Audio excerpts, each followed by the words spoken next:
What's up, y'all? It's your boy Shelton with another fire-ass video. I told y'all that I was going to, Don Julio, that I was going to give you guys another video today about what had actually happened or transpired of why I got locked up. So, sorry the sun's right in my face, but it feels good to me. So I'm going to do it over some Don Julio. So, yes, sir. So on September 26th of this year, 2020, we witnessed my brother-in-law breaking into my nephew's car. Well, he wasn't breaking in, he just opened the door and went into the car. And my nephew had a GoPro set up. The GoPro was on. If you know GoPro, the lights are just a red light right on the front of it. Anyway, so on the GoPro, we see him digging through the car, picking up change and all this. So I was outside telling my friend about it. I was like, Dad, man, look at this. We got video of him stealing change in the car. And as he was walking through, he heard me telling my friend what I was talking about him. And he got like highly pissed off, like, oh, well, fuck you. The thing that got me was he said that, fuck you and the bitch that gave, fuck you and the bitch you came out of. And I was like, that's my mom you're talking about. My mom was standing right behind him. So, of course, I got upset. Totally aggravated. I got really pissed off, man. I mean, one moment.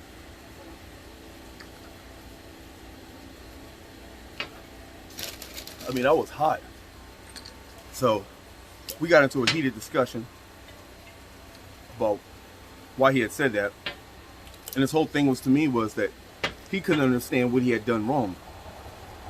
And I told him, I said, stealing is wrong, man. And he was like, well, what's stealing between family? I said, what you got to understand, man, is, he said, what's taking something between family? We're family here. I said, man, you got to understand, bro, that anything that doesn't belong to you, you have no right to touch it. And furthermore, as he was reaching in the car, we seen him looking around, letting us know that he knew what he was doing was wrong. So we started arguing, bickering back and forth. I mean, we're like really going at it, like fuck you and blah, blah, blah. I mean, we're really going at it. And so I walked to my room and I grabbed my weed and I'm getting ready to leave. And he's in the hall now and he blocks me in the hall and he's like, yeah, man, fuck you and I'll kick your ass and all this other crazy shit. And I'm like, damn, man, I'm just trying to get by you, man, trying to get out. So this motherfucker gets on his knees for what reason, I have no idea. He says, you want to beat my ass, do something to me. And I'm like, so I walk around him, I go to the car, get in the car, and I left. I made it a couple blocks up the road, and I left my money at the house because I didn't plan on coming back tonight. So I turned around, I came back, went back in the house to get my money. As I go in the house to get my money, I see my sister on the phone. And all I hear her say is, he's got a gun. I'm not thinking that she's talking about me because I've already left the house. The situation was de-escalated, so I left. Stayed out all night, slept over at my nephew's house. And I went back home the next day. So I went home the next day, talking to my mom. We're all cool, everything's straight, you know what I'm saying? And then my mom tells me that, yeah, there's a warrant out for your arrest. I said, for what?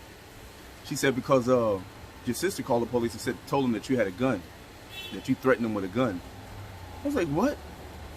So I was like, all right, so I just sat down. If I got a warrant for my arrest, I'm just going to sit there and chill. So I'm sitting there chilling, and I get up to go to the kitchen to get something out the kitchen. And as I'm walking through the living room, I look out the window and I see the police walking up. I didn't try to run. I didn't try to do none of that. I just stood there. And he was like, you're Sheldon Walker. I was like, yeah. He was like, put your hands behind your back, you're under arrest. I said, for what? He said, for a felon in possession of a firearm. And then they take me to jail. Now, the whole process that was missed out of all this was nobody asked me my statement. The police didn't ask me what was going on. It was just automatically I had a gun. The second thing was that the police didn't even search for a gun. They didn't search for a gun. They didn't recover a gun. There's no gun. So my whole thing is, how do you lock me up for a felon in possession of a firearm when there's no firearm? That's like saying that I'm locking you up for murder, but there's no body. It makes no sense. It's ridiculous. It's really ludicrous. And so they had me in jail from September 27th, because it was the next day, to like November 10th or something. The whole time they kept, every time I was supposed to go to court, they passed it up. Nope, couple more weeks. Pass it. Nope, couple more weeks. And I'm like, you guys got me locked up with no freaking evidence, man. There's no evidence. How do I know there's no evidence? Because nobody broke into my room and my door was locked. They asked my my sister, I guess, if they could search the room, but it's not her house. She can't give that permission. I don't care if they search the room. It's like, go ahead and search the room. But the whole thing is that you guys locked me up with no evidence, only on the word of 2 or 3 people. So I don't care if 1,000 people say, yeah, he murdered that person. If you guys don't have a body or if you don't have a weapon, then how are you going to fucking lock somebody up for murdering that person? in this instant, how are you going to lock me up for a felon in possession of a firearm when I didn't possess a firearm? You didn't take no firearm off me. You didn't find a firearm in my room. You didn't find a gun in the house. You didn't find a gun in the car. You didn't even look for one. You know what I'm saying? That's the whole thing. That's the whole reason why I got locked up. And then they have 30 days to formally charge you, to tell you, hey, you're being charged with this. So after my 30 days, after the 30 days pass, they have 10 days to file. No, they can file a 10-day extension, a one-time 10-day extension. So I assume they file the extension. And once they file the extension, my lawyer called me and was like, hey, you know, he's been in there 40 days. You guys got to let him go. So they let me out on my own recognizance, on my own personal recognizance. So here's the whole thing. If you're locked up for a felon in possession of a firearm, first of all, they're not letting you out on your own recognizance. It's not going to happen. That's kind of like, I don't know, it's like being caught dead to rights on some shit and they let you out. But I didn't get caught dead to rights on anything. You know what I'm saying? It's like, they didn't find a gun. Nobody searched for a gun. But they locked me up because a couple people said that they seen me with a gun. But they have no gun. How many of you guys think this is ridiculous? I think it's completely ridiculous and completely ludicrous.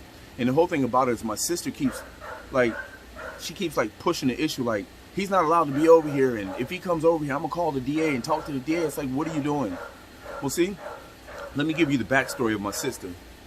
I'm trying to hurry up because this dog over here is going crazy. So anyway, the backlog of my sister's been smoking crack for years, a lot of years. This is my nephew's mom.